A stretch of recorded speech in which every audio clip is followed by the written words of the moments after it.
Good morning, everyone. It is a glorious morning today, day 2 of New York Toy Fair, and we are going to jump into already some of the craziness that has been already leaking online before we even get into the stuff that is on display this weekend. Already there's a lot of cool stuff. The Micro Machine stuff is on display from Jazzware and Hasbro, and we got all the Ghostbuster stuff and everything, but we're here to talk about our glorious Transformers, and we had some leaks once again overnight from Walmart, but this one's really interesting because it partakes in relation to the Netflix War for Cybertron Transformers series. And these figures, according to the Walmart leaked stock here, just like the previous ones before, they're out of stock. We only have one image of the robot modes and that's it, but it's not really too much of an issue because, well, these are all repaints.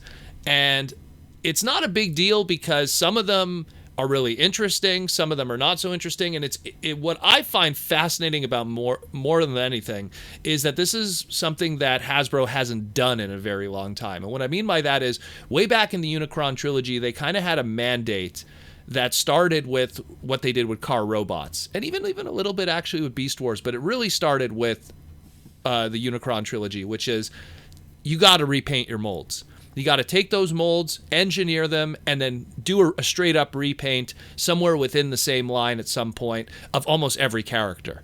Like, literally almost nothing didn't get a repaint. And they did that in Energon, and they did it in Cybertron. And we got kind of spoiled along the way because now it's like, oh, if we get a repaint, it's going to have like a new head sculpt, it's going to have new weapons. But back in the day, it just wasn't the case, and I think we're getting a little bit of a return to that just to save on some costs and engineering. And we'll go through these one at a time. And there's a little bit of a spoiler, so I'm going to warn you in advance when that spoiler comes, and you can kind of skip ahead. Now, I think we'll start with it just to make your lives a little easier. So we have and I'll let you know when the spoiler is happening. We have the Ultra Magnus spoiler pack. And this is essentially a blind box, humongous box, if it's what we assume of an Ultra Magnus, like the leader class Siege Ultra Magnus. And it says, Netflix original series, and it says spoiler inside, Transformers War for Cybertron trilogy. And there's some Cybertronian written at the top. Now, what I'm going to suggest is, if you don't want to hear the spoiler, like, maybe close the video. I don't know, like, or jump ahead maybe like 5 minutes or so. But I'm going to just say what it says on top there. It says Battlefield Rung. Now, Rung, of course, is a character from the IDW comics. He kind of was Primus. I mean, I don't want to spoil too much when it comes to the story, but that's all I'm going to say about it.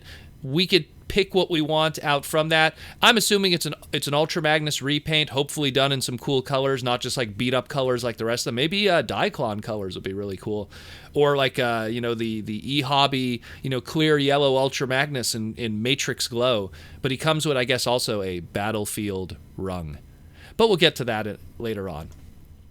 So next we have a Decepticon Mirage, which I would assume would also kind of be a spoiler, but I mean, Mirage has always been one of those characters that have been like accused of being a traitor, only, being part of the Autobots for his own personal aristocratic needs. So we have a purple repaint. Kind of dig it. I kind of would have liked maybe red. Get that cool, red color scheme on that mold for selfish reasons. But otherwise, I really like it a lot. Another Formula One repaint of that mold now. I think it's going to be the third time now with the clear repaint. So pretty cool stuff. Dig that. One of the good repaints. Then we have Hound, and it's just like, this is where we're going to kind of get into the, Siege Toys already kind of had battle damage. Now it's like more battle damage in different areas. So we're going to have that with Hound. We're going to have that with Sideswipe. The Sideswipe mold, too, has battle damage. We're going to have that with Chromia. More battle damage. More dirtier. More covered in soot and damage. Then we have a brand new face. A brand new character. Never heard of this name before in Transformers lore or history. We have Scrapface, which is a repaint of the Refractor or Reflector mold. Very Gears kind of looking color scheme here.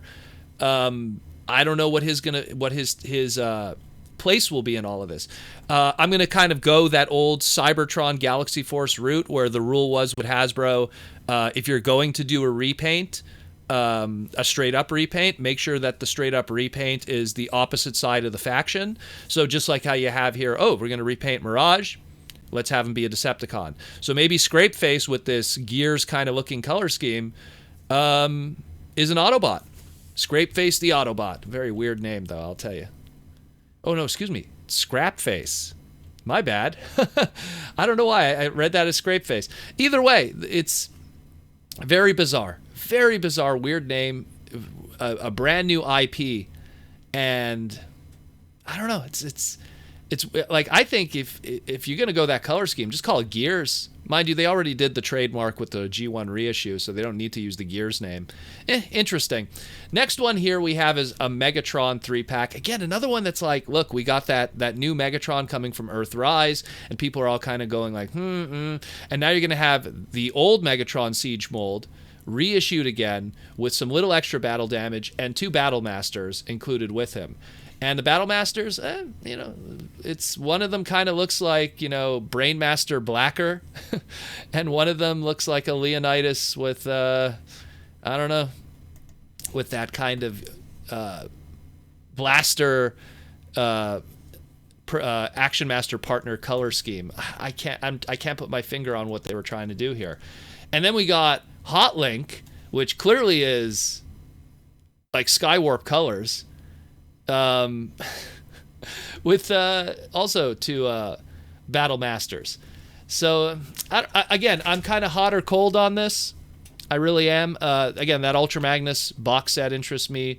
The Hotlink interests me. All the new stuff, new characters, but the straight up battle damage stuff. I think what hurts it more for me is the original Siege stuff already kind of had that weathering and battle damage. So if at least if the original Siege stuff was kind of like, I guess we'll call it clean virgin style, and then these ones were the battle damage ones, at least that would give kind of an argument. I mean, it's not the first time in Transformers history that we had toys that they were repaints and it was just a repaint of battle damage. We had like Final Battle Optimus Primes, and even some of the old Titanium figures had that too, where it was a 2-pack and they had battle damage painted on them. So it's not the first time it's been done, but it's definitely the first time it's been done where the old toy kind of had battle damage and the new one just has different battle damage. So let me know what you think about these. I mean, hey, at least this gives us a little bit of maybe an idea of what the story of the Netflix series will be about. Maybe it'll be about a traitor Mirage, or this character Scrapface, or